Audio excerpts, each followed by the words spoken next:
We spoke with the governor earlier about the overall view of renewable energy.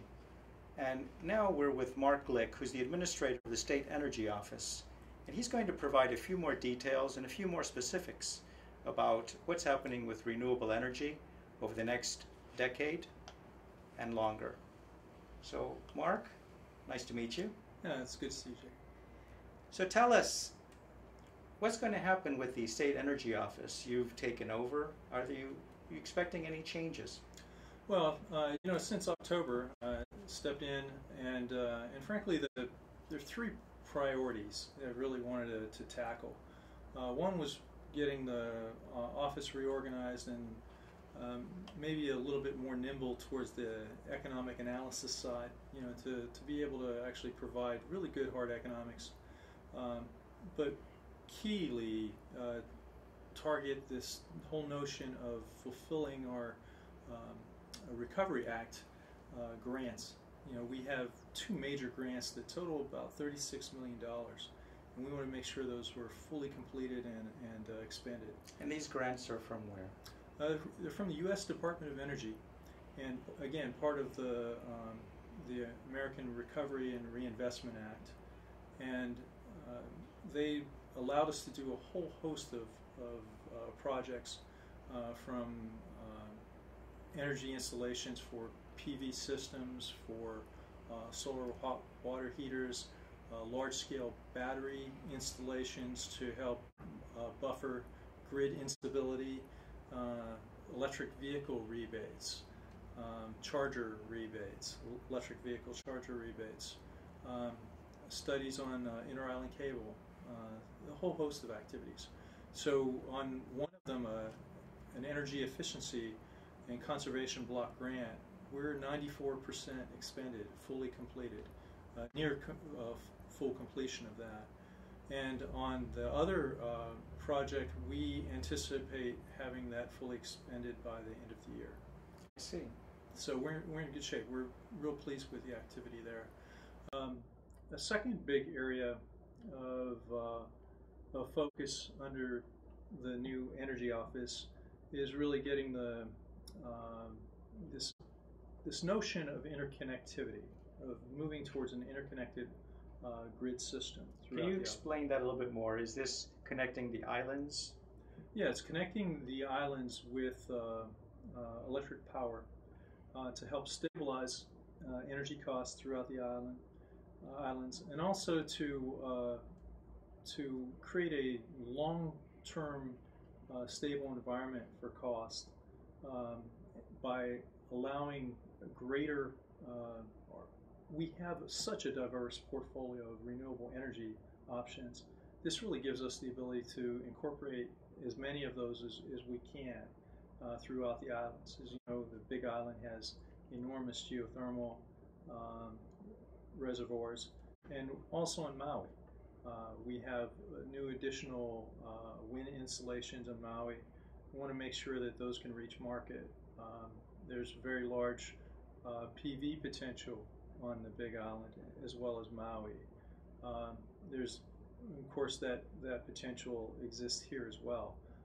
But making sure that all of these technologies can actually be brought to market and can be built into a larger grid, a bigger network of electrical grid, so that we have a stabler system as we add intermittent power on neighbor islands. That can feed into a larger system and help stabilize electrical power system to allow more renewable energy. Statewide? Statewide. Okay, good. So do you see any added roles in the future years for your office? Well, we see our primary mission as deploying clean energy infrastructure. So that means we'll be a facilitator, we'll be a supporter, we'll bring either resources to bear, or we'll help develop systems like permitting systems, renewable energy technical assistance as projects are working from their inception to deployment. We're there to help solve problems. And as far as permitting goes, that's always an issue when you want to build something. So can you tell us about the e-permitting that's being developed or that has been developed? Is that an online system? And what about the wizard that we were talking about earlier? Sure. The online permitting wizard is something that we expect to be in place in its full operational form in April of 2012. We've been testing it for a number of months and have been putting it into beta realm deployment. Is it online now that people can see, or not yet? It's online for testing, but it's not open to the public yet. All right. So that will occur in April. Department of Health also has an online system that will be actually up and running about that time or before. And those two online systems, well, one of them will actually be with the Department of Health, anywhere in which they are part of the jurisdiction for a permit. This will actually allow you, it will be a more streamlined and I think user-friendly system for developers. The permitting wizard is actually a tool for developers to renewable energy and clean energy developers to basically go through all the various options and whatever renewable energy type you are wanting to install. It could be anything: geothermal, it could be biofuels, it could be PV systems. And this permitting tool actually identifies each of the issues that you need to resolve in terms of permits along the way. And so that basically you can input your information and then receive a response back? That's right. Well, what it does is it actually lays out in the correct order the specific permitting processes, the offices, and who you would contact. So basically it gives you a roadmap, a guideline to pursue your project. Then it's up to you to actually go forth and carry that out. So this sets forth again a guideline, but it doesn't do what this Department of Health system does, which is actually allow you to go directly on site and make the application. So would it be possible to just do everything online and never enter a state office for permitting, or do you still have to do that? Well, you have county and state permits and processes. So ultimately, it would be an ideal thing to be able to do that. We're going to part of what this renewable energy facilitator role that we play to try to assist this process under 201N, under HRS, Hawaii Revised Statutes, is all about trying to create a much more user-friendly system. At some point, we hope to build a number of these along the various stops that developers need to go.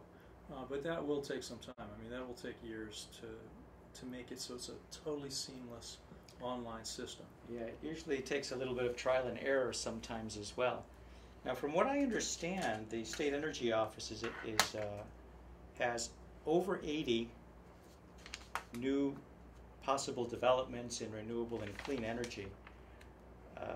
So far, we've got wind, we've got solar, hydropower, biofuel, waste-to-energy, geothermal, ocean thermal, and wave energy. Are the new ones going to be part of these, or is there another source that's coming?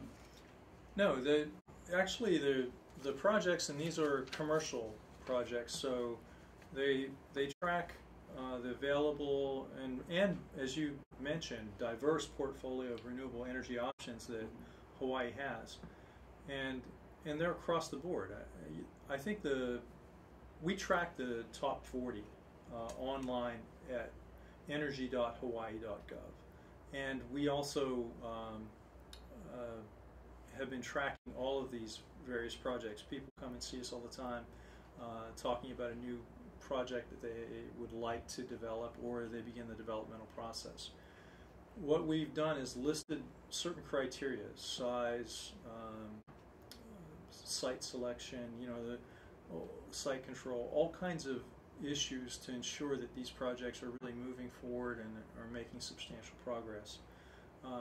If you go online, you'll see those top 40 projects, and they really are across the realm. You know, some of them, again, I believe right now, out of that top 40, maybe 14 of them are in biofuels. We have roughly a dozen or more in wind energy. We have a number of them. Several of them are in biomass. There's a geothermal project is one of the largest ones on the list. So it's really across the board. Okay, good. In terms of the interrelationships between investors, ratepayers, developers, the state energy office, the state legislature, do you foresee in the coming years a shift in positioning between these entities, or something different happening? Well, I think the biggest thing for us is that what we hope to have in terms of the overall environment for renewable energy and clean energy development is that there is a much clearer understanding about the roles in government. We know that the Public Utilities Commission will be setting a broad agenda for what is the nature of an RFP that the utility for power generation would release.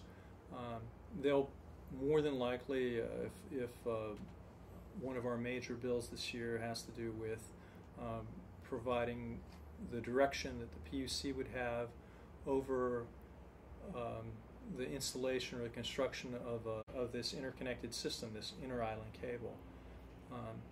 It's being able to, with the knowledge of what the overall diverse market is and our plans to see this interconnection, it would be having the parties like the Public Utilities Commission to be able to effectively set the standard for how that development ought to occur to meet these broad goals, our role in helping deploy that infrastructure, and then to work with, in the case of utilities and power generation, making sure that KIUC and HECO develop RFPs that are really in concert with that direction and that vision.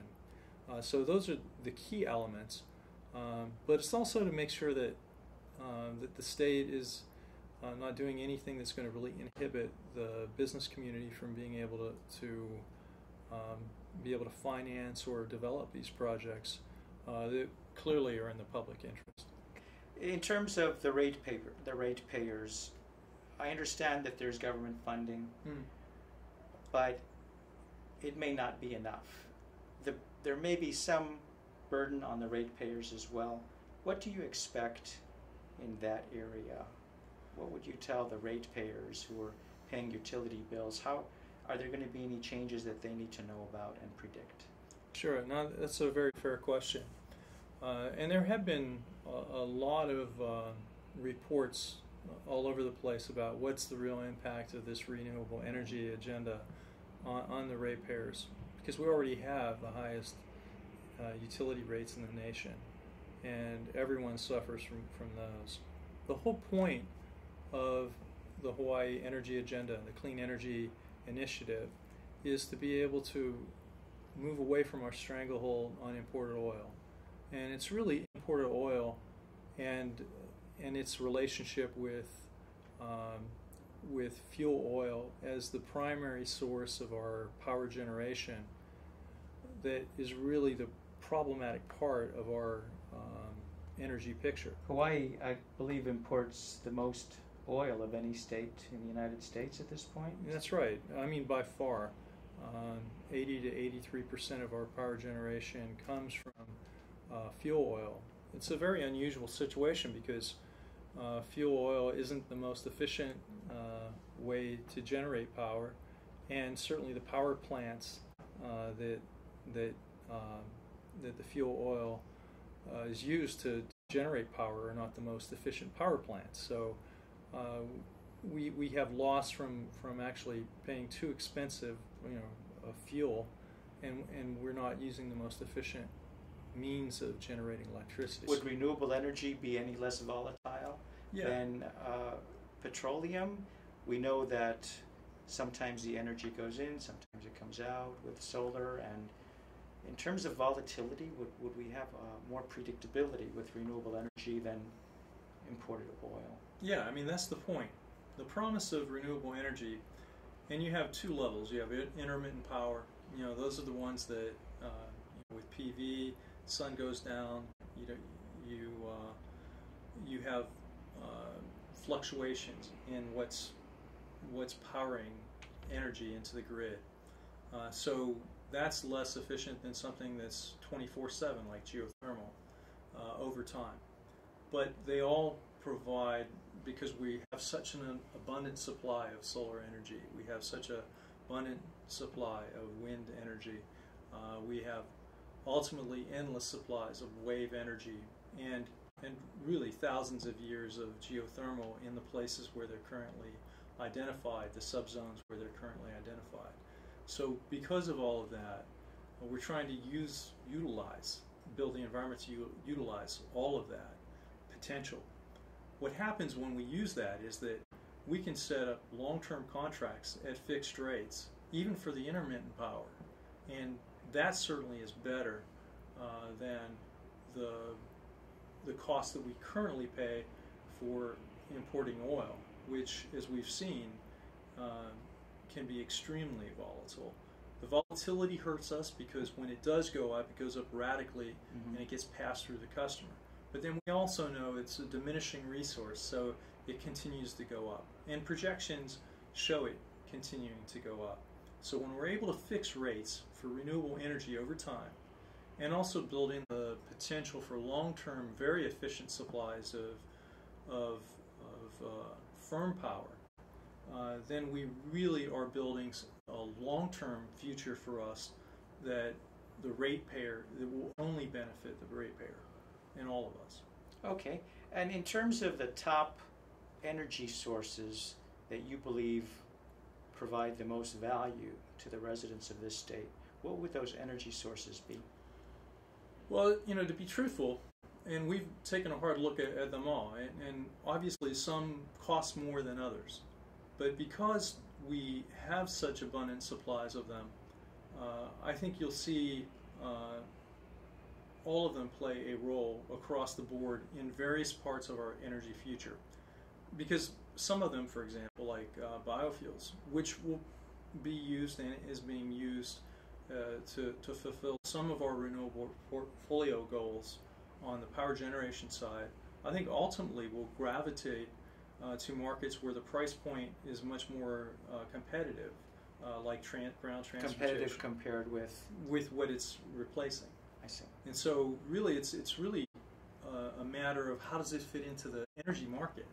And so I think you'll see these fuels gravitate to where they really compete best. Are there some that can be easily connected with the grid than others, more easily?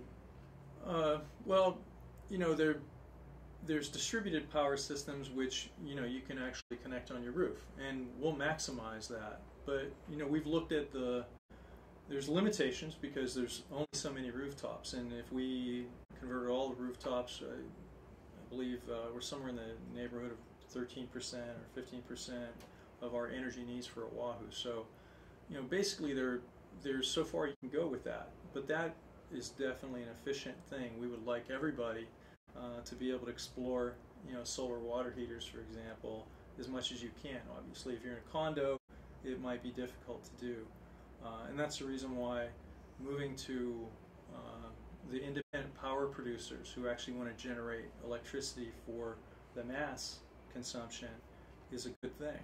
And that can be PV as well, and that can be implemented fairly easily.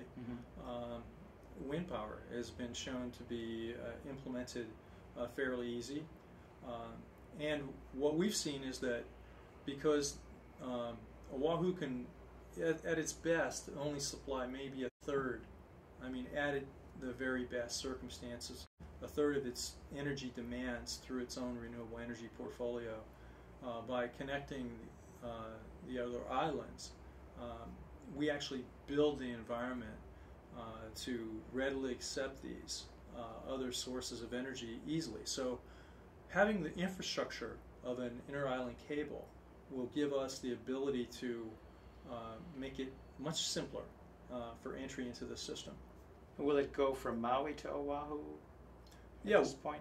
Well, we hope to see the first phase of it go to Maui, and then a second phase, because the technical difficulties of moving a cable underwater over 6,700 feet is significant. I mean, it's deeper than has been commercially done, but there have been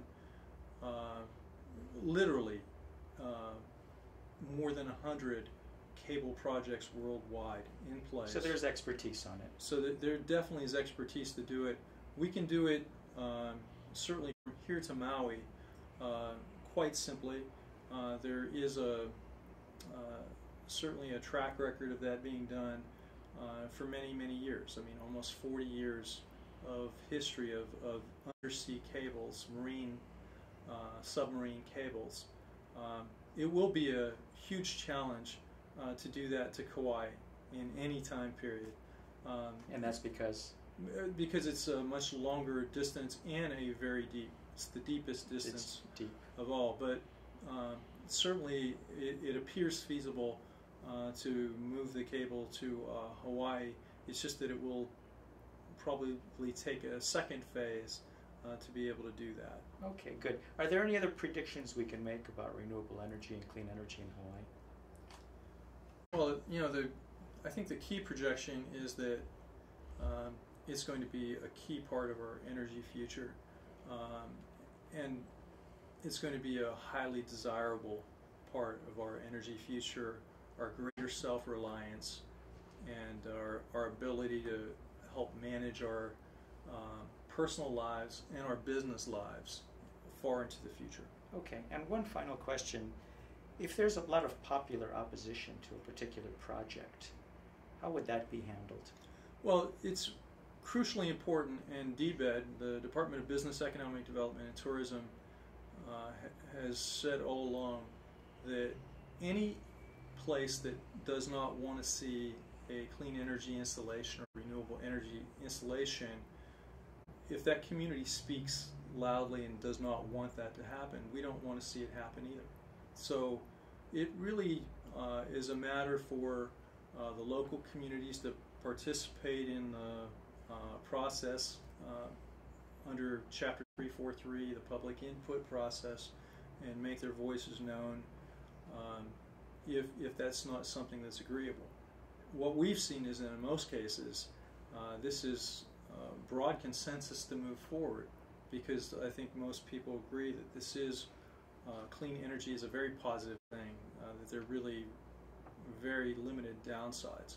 But obviously some of the large utility scale operations, all of the impacts need to be considered, and communities need to are certainly welcome to express, and it's really a local requirement, you know, to basically pitch in and provide input on how this will affect your community. We're hoping that that most communities we can work out solutions to most issues that come up, so that we can really move this agenda forward. Okay, well, thanks for your time today. Sure, you're welcome.